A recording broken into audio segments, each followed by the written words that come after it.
They got out to fine china, lit candles, cut fresh flowers, made a special dinner. When he came home, she greeted him at the door with a kiss. And over dinner, he seemed a little bit distracted, belched, and went in and turned on the TV. And she was disappointed. He was disappointed when he brought home flowers and she didn't notice. It was not an occasion. It wasn't her birthday. It wasn't Valentine's Day. Not an anniversary. She put the flowers in a vase and didn't say anything. He got his feelings hurt. He worked his tail off on that project at work. And not only did nobody say thank you, somebody else took the credit. He was really angry. She was instrumental in redecorating the church. So when they redecorated the ladies' restroom and nobody asked her opinion, she was insulted, severely disappointed. He poured his heart into that sermon, and no one shook his hand and said, "Great sermon, Pastor." So it stung. He couldn't afford it, but he gave anyway. Nobody said thank you. Nobody patted him on the back. And in the end, he was not only disappointed, he resented ever giving the money in the first place.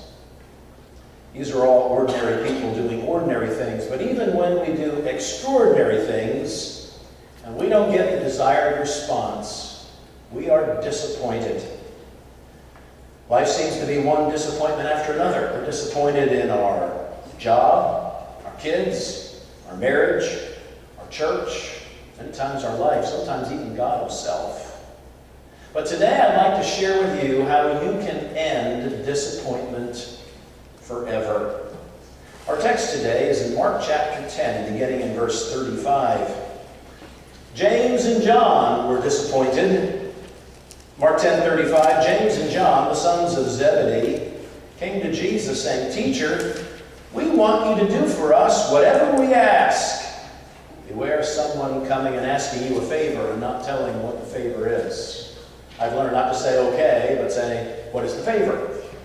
Well, Jesus learned that. Jesus said to them, "What do you want me to do for you?" Did Jesus already know? They said to him, "Grant us that we may sit one on your right hand and the other on your left in your glory." You see, James and John had certain expectations. They had left their homes, their families, their jobs to follow Jesus. They'd made a big sacrifice. Now they expected something to come from that. Maybe a little public recognition, maybe a little seats of honor. Not much to ask for all they'd given up, right? Jesus said to them, "You don't know what you're asking. Are you able to drink the cup that I drink and be baptized with the baptism that I'm baptized with?" Well, that was not exactly the answer that James and John were expecting. They probably got their feelings hurt a little bit. They were probably disappointed. They said, "We are able." So Jesus said to them, "You will indeed drink the cup that I drink, and with the baptism I'm baptized, you will be baptized. But to sit on my right hand and on my left is not mine to give, but it's for those for whom it is prepared." You ever get that one before? "Well, that's not my decision. Oh, I'm sorry, I can't give you that because that's someone else's responsibility." James and John are pretty disappointed, but they're not the only ones. Notice in verse 41, when the 10 heard it, the other 10 disciples, they began to be greatly displeased with James and John. Why? Disappointed that James and John were being so small-minded? No, they were jealous. They expected the same thing that James and John were asking for. They were angry because James and John were asking for what they wanted. But Jesus didn't waste this opportunity for a teachable moment. Verse 42, Jesus called them to himself, and Jesus is still calling us to himself today. Come here, let me teach you something. He said to them, "You know that those who are considered rulers over the Gentiles lord it over them, and their great ones exercise authority over them. They sit in seats of honor that James and John just asked for. They have great expectations." But Jesus says, "It shall not be so among you. Maybe not the seats of honor as much as the great expectations. Whoever desires to become great among you shall be your servant. Don't look for the highest place, look for the lowest place. And whoever of you desires to be first shall be slave of all. Give up your great expectations. Why? Verse 45 is the key verse. Because, for even the Son of Man did not come to be served, but to serve, and to give his life a ransom for many. Think about it for a moment. If anyone in history would have great expectations, could have expected people not only to applaud him, but to bow down and worship him, it would have been Jesus, right? But what did they do?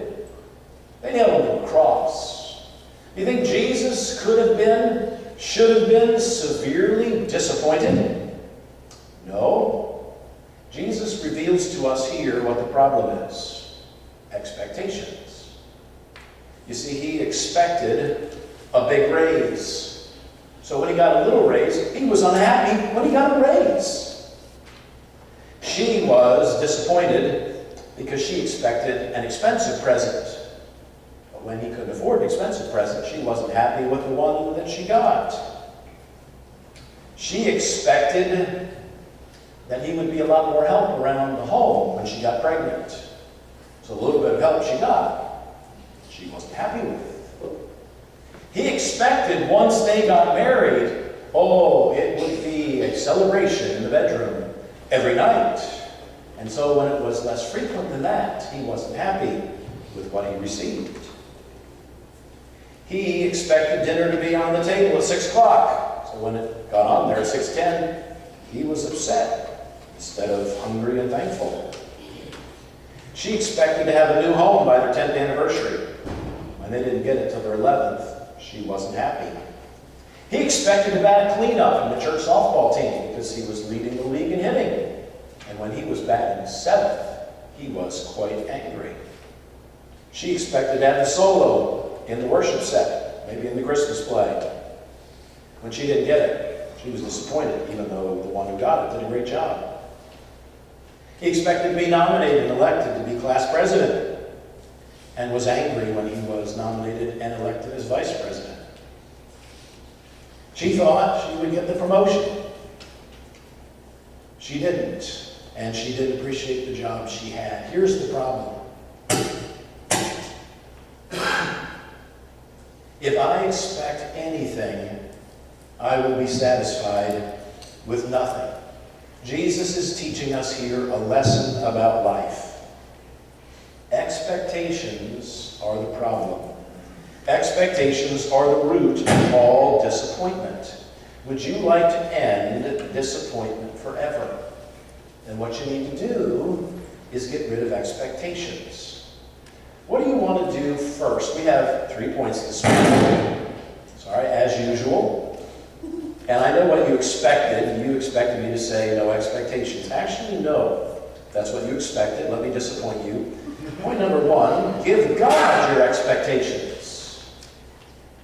Instead of saying, I don't expect anything, I'm suggesting you give God your expectations. Psalm chapter 62, verse 5 says, my soul waits silently for God alone, for my expectation is from Him. Is it okay to have expectations? Sure. But if you have a lot of expectations, you have a lot of disappointments. So what I suggest you do is give your expectations to God. Really. Write them out. What do you expect? Well, we expect to be treated with dignity, right? We saw last week, a few weeks ago, we reap what we sow. Well, we expect to get fair return on our investment. We expect a paycheck when we work. We expect to thank you when we do a good deed. We expect to be treated with kindness, at least courtesy in traffic. But all those things are peaceable. If we give those expectations to God, how do you expect to be treated in traffic? How do you expect to be treated by your children, by your grandchildren, by your spouse, by a stranger in traffic. If we give those expectations to God, we won't have to suffer expectation. If you really want to get a glimpse of what you expect, I really do want to give you some homework this week. Write down your expectations so you can give them to God. But if you want to know what your expectations are, make a mental note every time you are upset, every time you are disappointed, and look back and see what expectation wasn't met. Someone cuts you off in traffic, you're more than disappointed, right? I expect people to treat me with courtesy. Of course, do I treat other people with that same courtesy? Ask yourself this key question. What did I expect? Now, sometimes we ask ourselves that question with sarcasm. Someone lets us down and we go, what did I expect? Knowing them, they don't ever meet my expectations. But I'm not asking you to ask this question sarcastically. I'm asking you to ask it honestly, not exasperated, but specifically.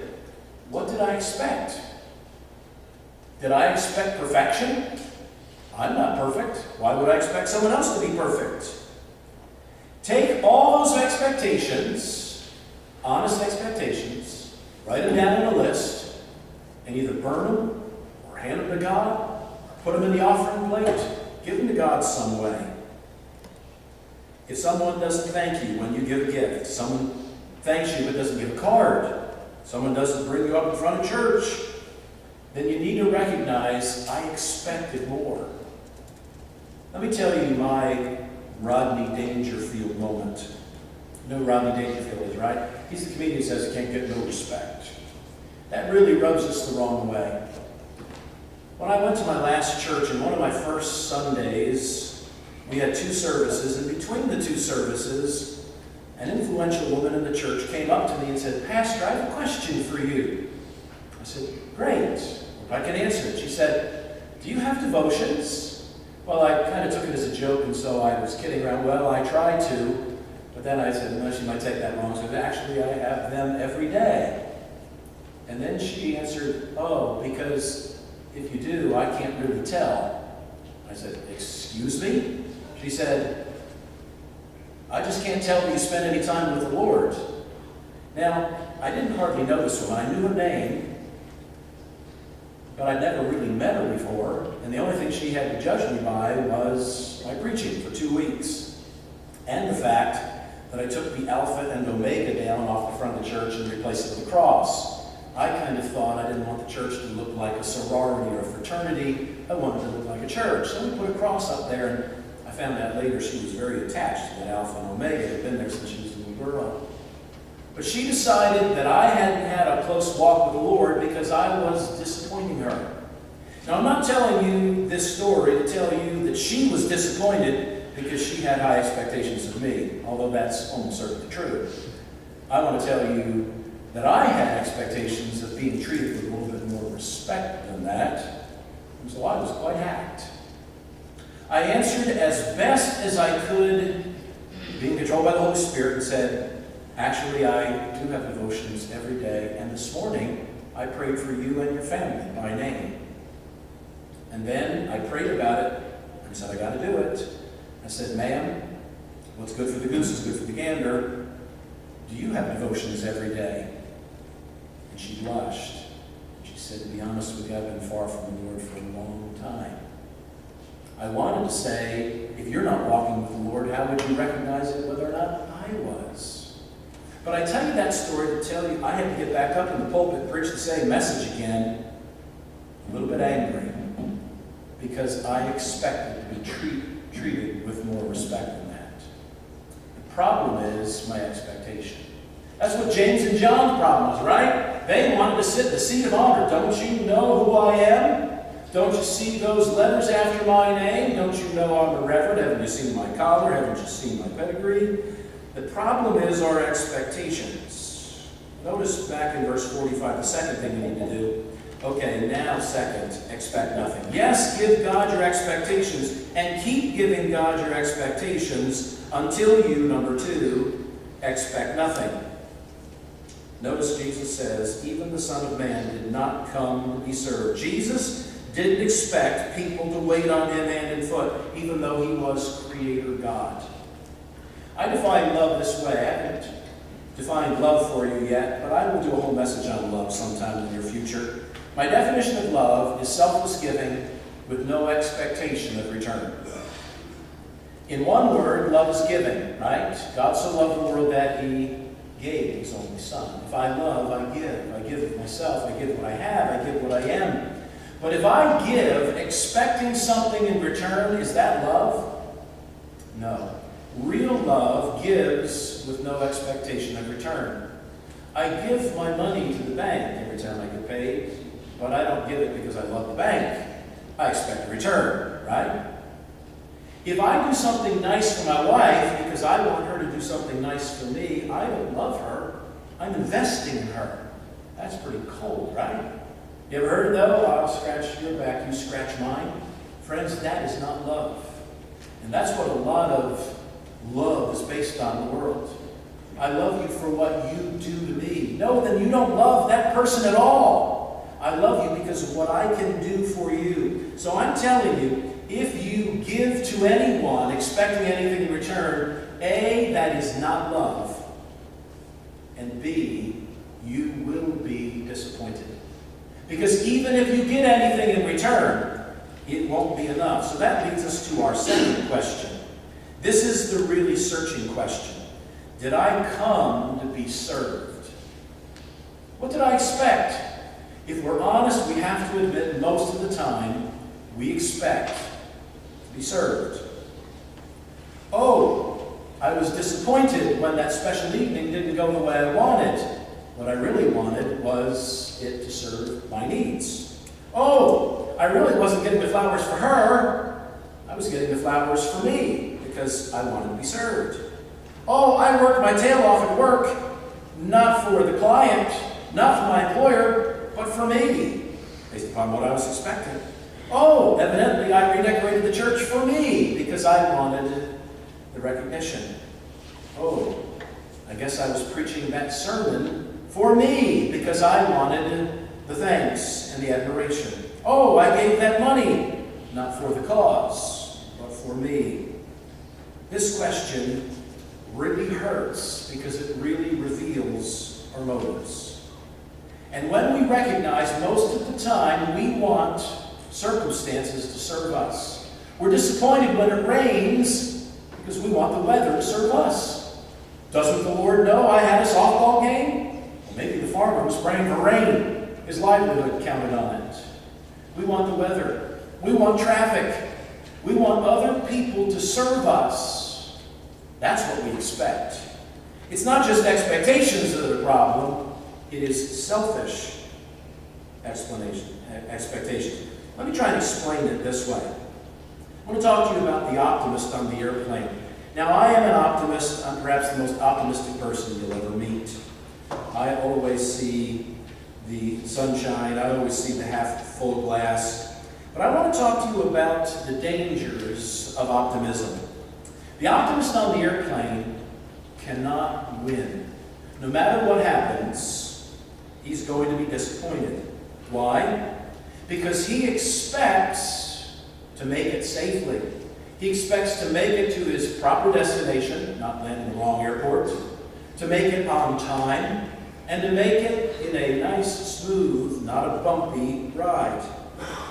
What happens if his plane takes off 5 minutes late? He's disappointed. What happens if he hits a little turbulence and it's a bumpy ride? He's disappointed. What happens, heaven forbid, they land in the wrong airport, someone has a heart attack and they're going to stop short? He's disappointed. What if, worst case scenario, the plane crashes? He is severely disappointed if he survives because he expected to make it. He can't win because if anything goes wrong, he's disappointed. And what if everything goes right? Best case scenario, they make it safely to the right airport, smoothly and on time. Oh, that's what he expected. He can't get excited, right? That's like being a New England Patriots fan, right? You expect to win the Lombardi Trophy every year. And so if you lose, boo-hoo-hoo, Even if you go to the Super Bowl, you're disappointed. And if you win, there's no parade. We've won 8 of them. What's the big deal?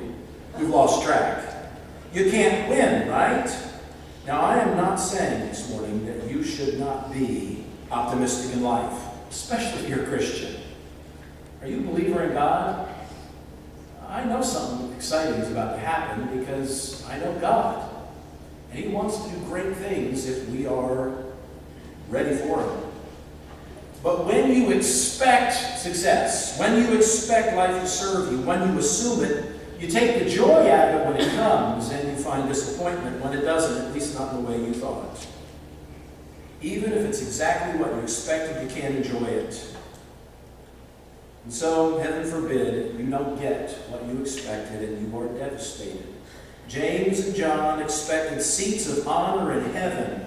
And get this, they would be disappointed in heaven when they got there because they didn't get the seats of honor, right? That is no way to live life. But how can we practically live life with no expectations? That's why I didn't say have no expectations first. Have expectations, yeah, but give them to God. Keep on giving them to God. You can't work without expecting a paycheck, right? You have to pay your bills. You want feedback from people when you give. You want to make sure you're giving to the right place. You want to make sure that the gift was needed. You hope that it was appreciated. But I'm not saying stop working or stop giving. I'm saying exactly the opposite. Notice the rest of the verse. Jesus said, even the Son of Man did not come to be served, but He did come. Why? To serve and to give His life a ransom for many. You can't live life just expecting nothing. Here's how you need to live life. Number 3, find joy in giving, not getting. We looked at the replacement principle last week. God tells us stop doing one thing and always tells us to start doing something in its place. Jesus here says, stop expecting people to serve you. And here's what you need to expect. The opportunity to serve somebody else. Will you ever be disappointed with the expectation to serve someone else? There's always someone to serve, right? There's always an opportunity to give of yourself. So I'm saying, come to serve like Jesus did. Work hard, give extravagantly. Give your expectations to God and expect nothing, but then find joy in giving, not in getting. Here's the question you don't want to ask. Don't ask, what's in it for me? We might as well just do it now, strike off our national motto, in God we trust, take it off the quarters, and replace it with, what's in it for me? That's the new American motto, right? But when we ask that question, especially as followers of Jesus, we are asking the wrong question. Don't ask, what's in it for me? How will the weather, how will the circumstances, how will the applause minister to me? Ask rather, what's in me for it? You want to make your motives pure? Well, others may be fake, but you don't have to be. I want you to learn how to give, not invest in others. And so ask yourself, here's an opportunity. What's inside me? What has God given me so that I can minister? If you go to church expecting to be blessed, you'll be disappointed. But if you go to church expecting to be a blessing, you never have to be disappointed. If you say, well, I don't think I'll get anything out of church, stay home and you won't get anything out of church. But if you say, there's somebody there who needs my encouragement, somebody there who needs my gift, you show up and you find joy in giving, not in getting. Paul says in Colossians 3:23, do whatever you do heartily as to the Lord, not to men. Give, and give heartily. Not only will you make your motives pure with this question, but second, it will actually allow you to enjoy what you do get. If you expect absolutely nothing, only the opportunity to serve someone else, and they just whisper a thank you, you'll be thrilled because you didn't expect anything. Let's go back to the plane for a moment. Sitting next to that optimist, that disappointed optimist, is the pessimist on the airplane. I am not a pessimist, and I am not advocating that you be a Debbie Downer, a Johnny Raincloud, an Eeyore, a worrywart. No. But in one sense, the pessimist has got it right. because he doesn't expect to make it. He doesn't expect to make it safely. He doesn't expect a smooth ride. He doesn't quite expect for it to crash. But he won't be surprised if it does, because everywhere he goes, trouble follows, right? Now, if everything goes right, and they land in the right airport, at the right time, with a smooth ride, and they don't die in a fireball, he can get off the plane doing the happy dance, because he didn't expect anything. But here's where the pessimist's joy really kicks in. What if it's a bumpy ride? He gets the joy saying, I knew it would be. What if they're late? He gets to say, I told you so. And best case scenario, if they crash and he survives, he gets to say, I knew this would happen. Don't you love it when you get to say that? He is in a win-win situation, because if anything goes wrong, he expected it, he's not surprised. And if everything goes right, he's giddy, he's excited. I'm not saying that you should expect the worst to happen. Actually, you shouldn't, because you're a believer in God. I'm not saying expect the worst, a plane crash every day. I'm saying expect nothing. And when you do, you have learned the secret to ending disappointment forever. If I expect nothing, I will be thrilled. I will be thrilled with anything. Jesus, if he came to be served, would have spent every moment of his life disappointed. But Jesus Christ didn't come to be served. He came to serve. And so today I ask you the question, why did you come? Why are you here? What did you expect? Here's the toughest question. Did you expect to be served? If you're honest with yourself, you realize we phrase it this way too often.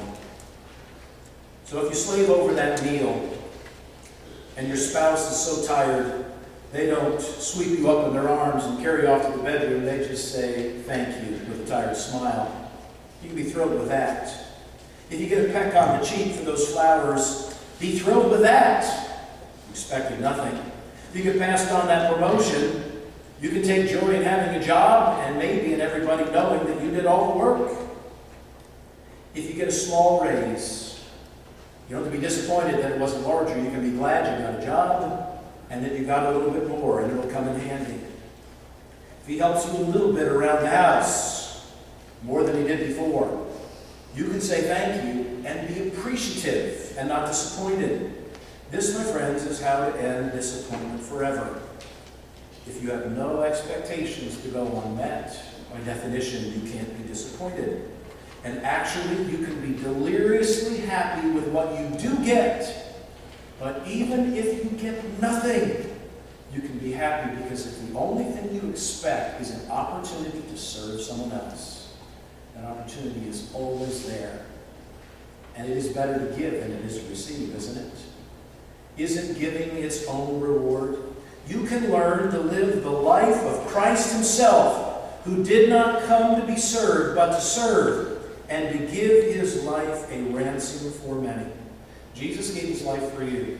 And if today you are trying to earn your salvation, in part or in whole, I'm telling you, you're wasting your time. God loves you enough that he gave to you. That's why you came. Now you need to receive that gift.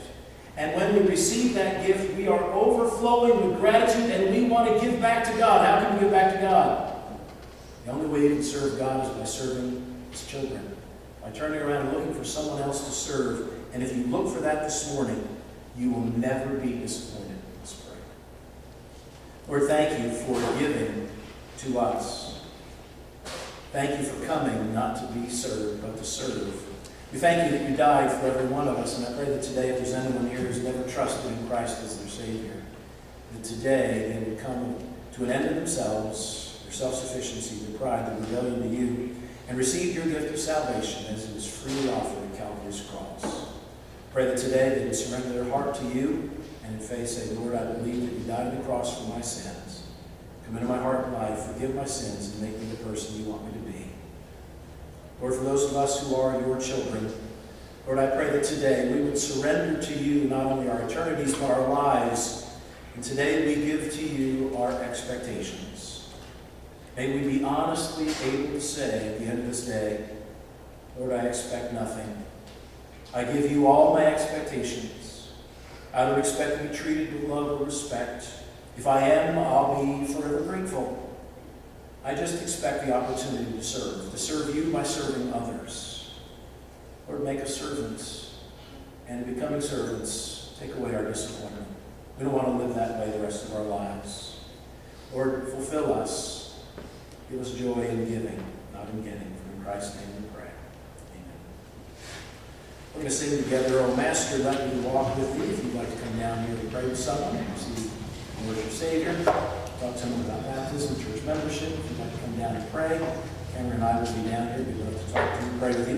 Would you stand with me? Let's sing together, "O Master, let me walk with thee."